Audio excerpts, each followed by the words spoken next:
bisa bertemu dengan kementerian yang selalu ulang tahun, Kemenhub, sebuah kementerian yang tugasnya tidak ada urusan dengan kesehatan tapi menjaga paru-paru. Dan paru-paru ini bukan manusia, paru-paru dunia.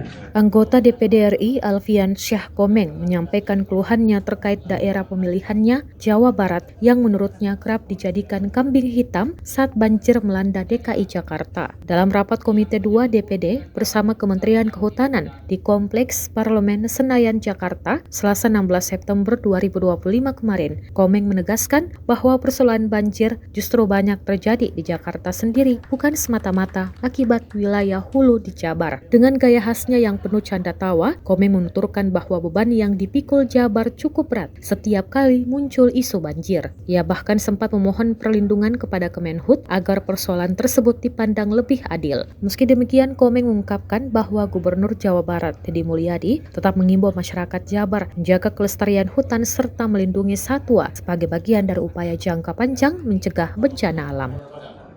Daripada nanti kasih lagi ke orang, lagi pegang airnya langsung.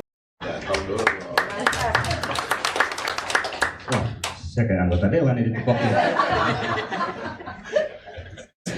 Ya, dari Jabar sendiri sebenarnya cuman mohon perlindungan masalah deforestasi, makin hilangnya hutan, lahan hutan, seperti di Ciamis.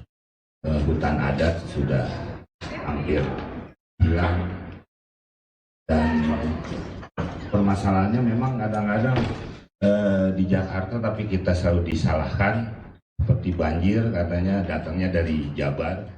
Download Tribun X sekarang, menghadirkan lokal menjadi Indonesia.